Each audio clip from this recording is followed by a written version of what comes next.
جس قسم کی تکلیف ہو ویسا صدقہ ہونا چاہیے۔ بہترین صدقہ یہ ہے کہ کسی زندہ چیز کا یا جانور کا اللہ تعالیٰ کی راہ میں قربان کر دینا۔ آپ لوگ صدقے کا مفہوم سمجھ لیں کہ صدقہ کسے کہتے ہیں۔ صدقہ یہ ہے کہ آپ کچھ مال نکال کر ان کے پاس کسی شکل میں جائیں جن کے پاس مال نہیں ہے۔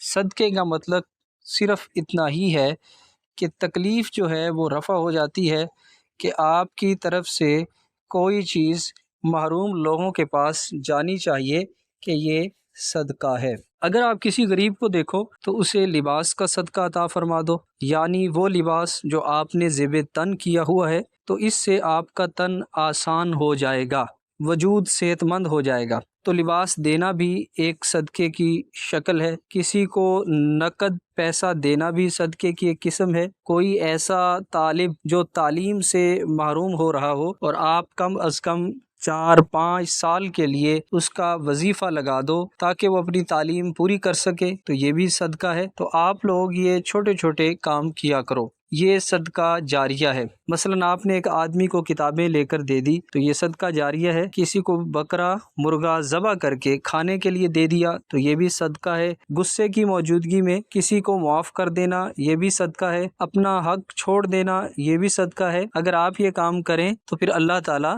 مہربانی فرماتا ہے۔ صدقے میں اماؤنٹ یا رقم کی بات نہیں بلکہ یہاں ایٹیٹیوڈ کی، نیت کی بات ہو رہی ہے۔ اماؤنٹ یا رقم تو پھر میتھامیٹیکل ہے، حساب ہے، یہ باتیں ان کے لیے ہے جو اللہ کو مانتے ہیں۔ وہ اس وقت تک صدقہ دیتے رہتے ہیں جب تک ان کو یہ محسوس نہ ہو جائے کہ اللہ راضی ہو گیا ہے، اور وہ اماؤنٹ کو طے نہیں کرتے۔ آپ یہ بات یاد رکھیں کہ ایک بزرگ نے اونٹ ذبح کر کے لوگوں کو دے دیا، پھر گائیں ذبح کر کے دے دی، پھر بکرا ذبح کر کے دے دیا، مگر کچھ نہ ہوا تو پھر انہوں نے اپنے غصے کو ذبح کر دیا۔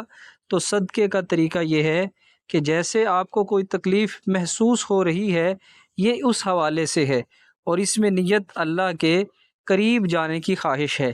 صدقہ ضرورت مند کو دیں، اور صدقہ غریب مسکین کو دینا چاہیے۔ مسکین کی تعریف یہ ہے کہ ایسے لوگ جو غریب ہیں اور جو سوال نہیں کرتے، آپ لوگ ایسے آدمی ضرور تلاش کیا کرو، تو پھر آپ کو بے شمار لوگ مل جائیں گے جو غریب ہوتے ہیں لیکن سوال نہیں کرتے، کیونکہ وہ خاموش گونگے غریب ہوتے ہیں۔ ان کو ڈھونڈ ڈھونڈ کر کسی اچھے طریقے سے ان کو دے دیا کرو۔ اس طرح آپ لوگ اپنی زندگی کو خوشگوار بناؤ، اور آپ کے پاس جو صفت سب سے بڑی ہے اس میں سے لوگوں کو دو۔ لن تنالوا البر حتی تنفقوا مما تحبون۔ تو آپ وہ چیز قربان کرو جو آپ کی محبت والی چیز ہے۔ اللہ کا بھی یہی حکم ہے۔ حضرت ابراہیم علیہ السلام کو اپنے بیٹے سے بڑی محبت تھی اور اللہ کی راہ میں اسے قربان کرنا پڑا۔ تو جس چیز کی آپ محبت رکھتے ہیں وہ چیز اللہ کی راہ میں نثار کر دیں۔ اگر آپ کے پاس پیسے ہوں تو پیسے نثار کرو۔ صدقے کا اطلاق غنی پر ہوتا ہے تو غریب کیسے صدقہ دے گا؟ تو پھر فرمانے والوں نے فرمایا کہ وہ غریب غنی ہے جو دوسروں کی مال کی تمنا ہی چھوڑ دے۔ ہر صفت ہر آدمی میں پائی جاتی ہے، اس لیے غریب بھی صدقہ دے گا۔ صدقہ اماؤنٹ کا نام نہیں ہے، بلکہ میں پھر کہوں گا کہ صدقہ ایٹیٹیوڈ کا نام ہے، یہ آپ کی میلان طبع کا نام ہے، اور صدقہ ضرور دینا چاہیے۔ کسی کو معاف کر دینا صدقہ ہے، کسی کو بخش دینا یہ صدقہ ہے۔ زندگی میں کبھی ایسا موقع آئے کہ آپ کو مجرم مل جائے تو حالانکہ مجرم کو ضرور سزا دینی چاہیے، مگر مجرم کو سزا اس وقت دینی چاہیے جب آپ بھی اپنے جرم کی سزا لینے کے لیے تیار ہوں۔ تو کرنا یہ چاہیے کہ اللہ ہمارے بھی گناہ معاف کرے اور ان کے بھی گناہ معاف فرمائے۔ آپ زندگی میں ایک آدھ مجرم کو بغیر وجہ کے ضرور معاف کر دینا، یہ بھی صدقہ ہے، اور ایسا صدقہ ضرور دیا کرو۔